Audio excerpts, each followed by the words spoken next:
On the 1st of April, 2026, a Bahraini pilot climbed into the sky over his own island and shot down 2 Iranian drones that had slipped past everything on the ground. It was the first air-to-air kill this particular jet had ever scored anywhere in the world, and it happened over one of the smallest countries on the planet, an island you could drive across in an afternoon, sitting in the middle of the most contested water on Earth. For 5 weeks that spring, Iranian missiles and one-way drones came down out of the dark on the island that hosts the American 5th Fleet, and Bahrain had to try to knock them out of the air before they landed. If Iran ever stopped firing missiles across the water and came for the island itself, could a country this small actually survive it? This is everything Bahrain would bring to that fight. We begin with the tanks. M60. In October 1973, Israeli tank crews rolling these into the Sinai learned in about an hour that the age of the tank owning the battlefield was over. Egyptian infantry were dug in with a new Soviet wire-guided missile called the Sagar, a weapon a single man could carry in a suitcase and steer into the side of a 50-ton tank from half a mile away. Whole companies of Pattons brewed up before their crews ever saw who was shooting at them. The tank survived that war and got better because of it, thicker-skinned and smarter. And the same basic machine still holds the line in Bahrain today, waiting for the newer steel behind it to finish arriving. Abrams.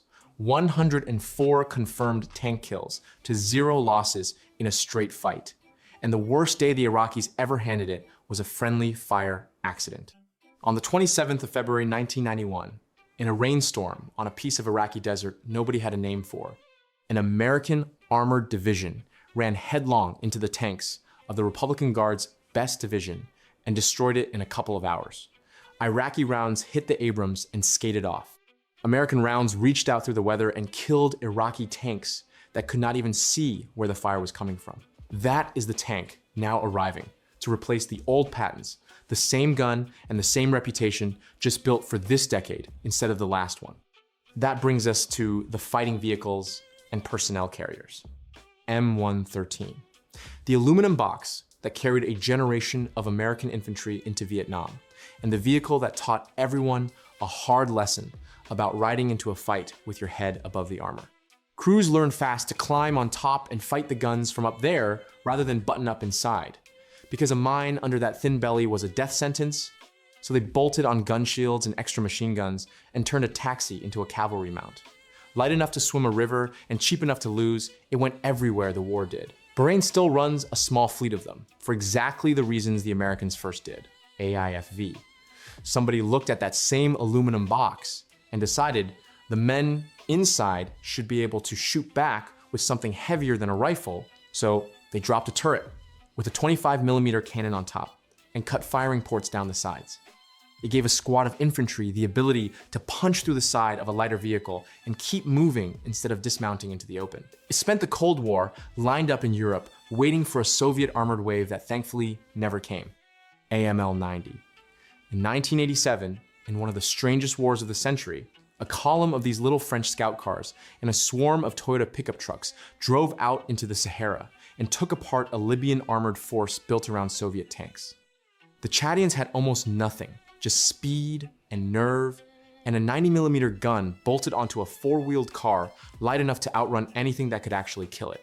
They hit hard, turned, and were gone before the tanks could traverse. Militaries around the world took notes on how a poor army had just humiliated a rich one, and Bahrain keeps the same nimble little gun car in its scout role, Otokar Arma. This is the newer blood, an 8-wheeled Turkish carrier that swims, shrugs off roadside bombs with a hull shaped to throw the blast outward, and marks Bahrain's quiet turn toward buying its armor from Ankara instead of only from the West. Turkey built it hard because Turkey has spent decades fighting an insurgency in its own mountains, and every design choice on this thing was paid for in that fight. It is what a modern wheeled carrier looks like when the people who built it needed it to actually work. Next up, engineering and support vehicles, Humvee. It replaced the old Jeep and became the face of the American military for 20 years, right up until the enemy figured out how to kill it. The early ones had aluminum doors and a canvas top because the whole point was speed and range, not armor. And that was fine until the roadside bomb became the weapon of the age. Crews started welding scrap steel onto the sides in the field. Then, the factories bolted on armor kits that made them so heavy they rolled over and still could not stop the big charges buried under the road. A lot of good people died learning that lesson. It was never a bad truck. It just got handed a war. It was never built to fight. Bahrain runs hundreds of them, some with a heavy machine gun up top, and some carrying an anti-tank missile launcher. M88. When a 70-ton tank throws a track in a minefield or sinks itself to the hull in soft ground while the rounds are still coming in, this is what drives into that same fire to drag it out. It is a tank chassis carrying a crane, a winch, and a blade, built around the one thing a tank cannot do for itself, which is recover another tank. In Iraq, these crews earned a reputation for going into places no sane person would drive to hook a tow cable onto a burning friend and pull. It is coming to Bahrain right alongside the new Abrams, because a tank you cannot recover is a tank you have already lost. Moving on to the artillery, M110, the heaviest gun in the fleet, an 8-inch monster on tracks that fires a shell the size of a man and drops it, at its best, into a space you could cover with a house. In Vietnam, its accuracy was almost frightening. Gunners walking rounds onto targets close enough to friendly troops that nobody else would take the shot. It was built in the era when this same barrel could throw a nuclear round, and even firing ordinary high explosive, it hits, with a weight that changes the shape of the ground it lands on. Towed artillery. The little gun that anchors this fleet went to war in the Falklands in 1982, helicoptered from ridge to ridge across the islands because it was light enough to fly. British gunners fed it through the freezing nights at Goose Green and Mount Longdon until the barrels glowed and the crews were deaf and shaking, firing thousands of rounds to break Argentine positions dug into the rock. It is the kind of gun a small army loves. Light enough to put anywhere and hard-hitting enough to matter when it gets there. M270. The Iraqis had a name for it in 1991. They called it Steel Rain. Each launcher salvos a screaming spread of rockets that saturates a whole grid square in seconds and then drives off before anyone can fire back at the smoke trails, and the version Bahrain fields can swap those rockets for a single guided missile that reaches deep behind the front line to hit a target with precision. It is the difference between shelling an area and erasing a specific building 40 miles away. SR-5. Here's the odd one out. In a force armed almost entirely with American and European steel, this is a Chinese rocket launcher, bought and fielded by a country that hosts the American fleet. It fires guided rockets in more than one caliber from the same launcher, and its presence says something quiet about how even the closest American allies are hedging their bets and shopping in more than one aisle now. Mortars. The high arcing tube that drops a round straight down onto the man the rifleman cannot see, mounted here on a vehicle so the crew can shoot and scoot before the counterfire finds them.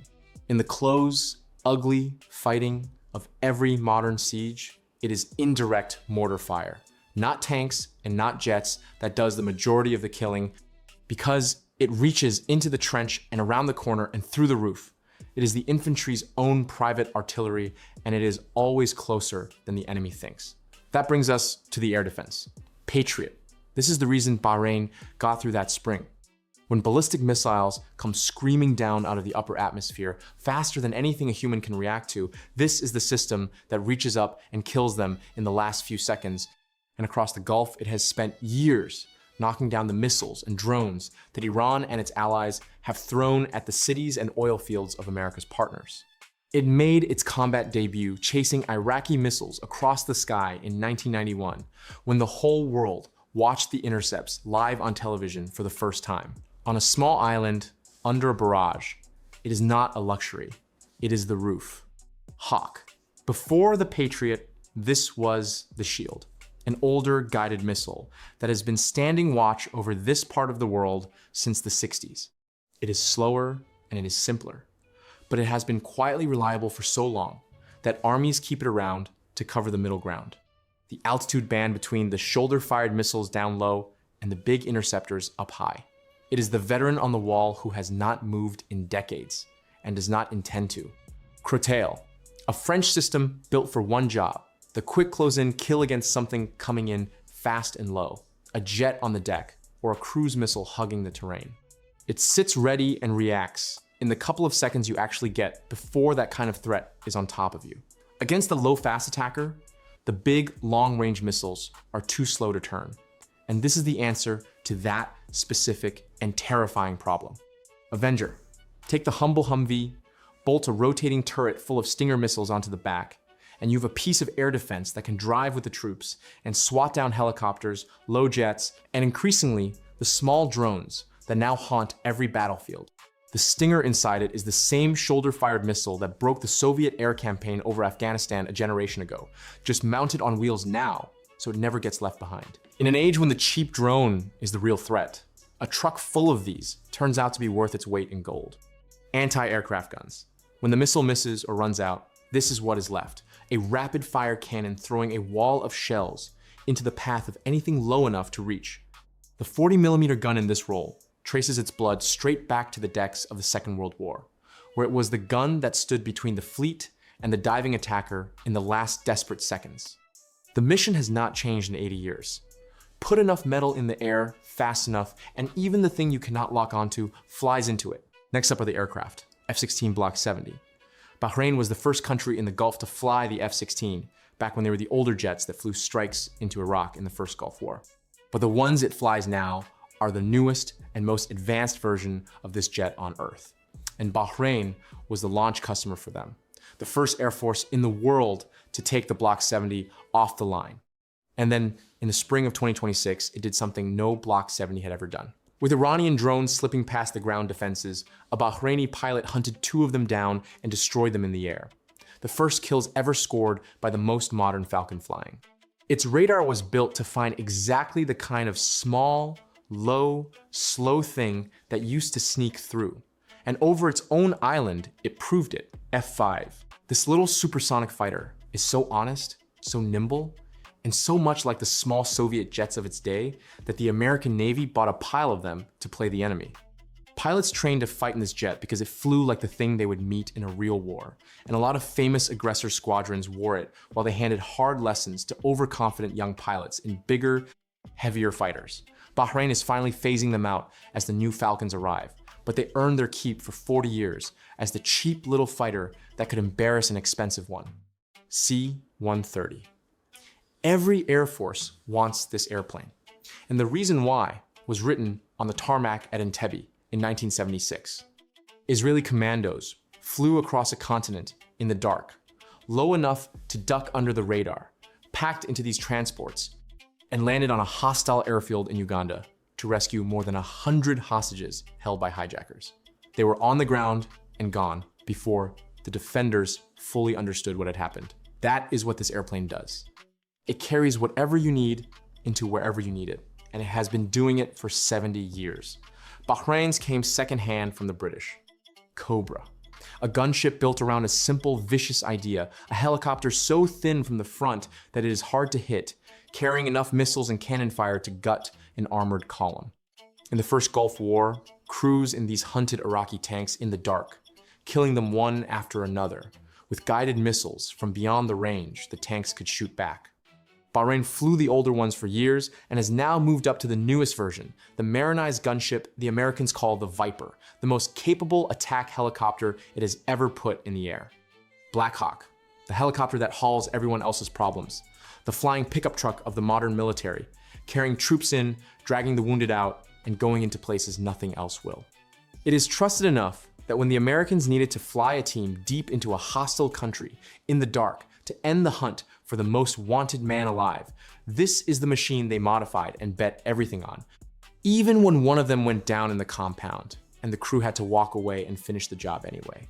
Bahrain flies a handful of the newest model, and their job in a real fight would be pulling people out of the worst places on the island. That brings us to the Navy. Perry-class frigate.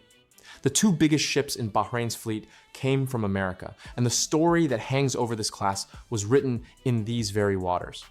On the 17th of May, 1987, an Iraqi jet fired 2 anti-ship missiles into the American frigate Stark, right here in the Gulf. And 37 sailors died in the fire and the flooding before the crew fought the ship back from the edge of sinking. Bahraini forces helped pull American survivors out of that water.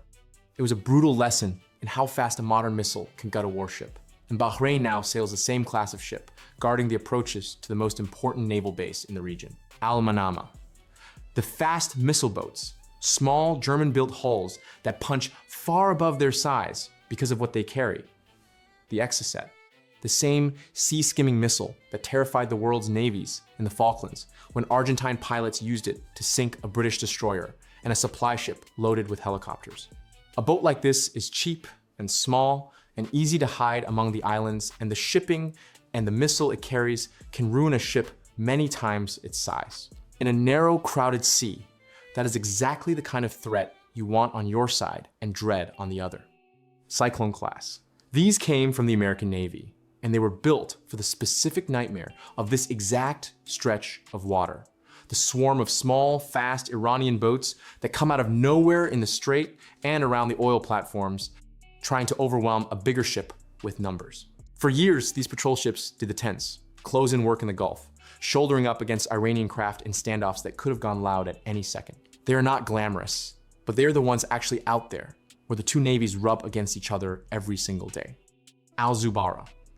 This offshore patrol ship spent its first life in the Royal Navy, guarding the Falkland Islands at the far bottom of the world, before Bahrain bought it to watch its own waters. It is a long endurance ship built to stay at sea for weeks, keeping eyes on the fishing grounds and the smuggling routes and the approaches, the unglamorous police work that a Navy does every day that nobody is shooting. It traded the cold South Atlantic for the hot Gulf, and it is still doing the same patient job. And finally, the small arms. M4, the American rifle that had the worst possible start and grew into the standard of the free world. When it first reached the jungles of Vietnam, the early version jammed at the worst moments, and men died with cleaning rods stuck down, fouled barrels trying to clear it, a scandal that reached the floor of Congress. They fixed it, and the fixed rifle went on to fight every American war since, shorter and handier now in its carbine form. It is what the well-trained soldiers in this fight carry. Sig Sauer P 226. When the American Navy's frogmen went looking for a pistol they could trust with their lives underwater, in the sand and in the salt, they ran the contenders through hell. And this Swiss-designed handgun is the one the SEALs chose and carried for decades. It is not the flashiest pistol ever made. It is the one that goes bang every single time, which, when you are up to your neck in seawater, is the only feature that actually matters. FN Mag. The belt-fed gun that half the armies on Earth settled on for the same reason, because it simply does not quit. It is the gun that gives a squad its base of fire, the heavy, steady hammer that pins the enemy down while everyone else moves. And it has hung off the door of every kind of vehicle and the shoulder of every kind of soldier for 60 years. When a position is about to be overrun, this is the sound that means someone is still fighting. M2 Browning. John Browning designed this .50 caliber machine gun before the Second World War, and the same basic gun is still bolted to the top of vehicles and ships almost a century later, which is not a record any other weapon can touch. In Vietnam, a Marine sniper named Carlos Hathcock mounted a scope on one, waited, and killed a man at over 2,500 yards, a range so far it held as a record for decades. Slow, heavy, and utterly without mercy, it reaches out past anything a rifle can touch and hits with a weight that goes through walls, engines, and armor alike. Javelin, the missile a single soldier can carry that changed the way the world thinks about tanks. You lock it onto the target, you fire, and it climbs high and then dives straight down through the thin armor on the top of the turret where the tank is weakest. And by the time it hits, the man who fired it is already gone, because it needs no more guidance from him. The whole world watched what these did to Russian armor in the fields of Ukraine in 2022, where a defending army with these launchers stopped a column that was supposed to roll to the capital in 3 days. One man, one tube, one dead tank. That is the weapon that ends the passage, and Bahrain keeps them ready for exactly the kind of fight this whole video has been asking about.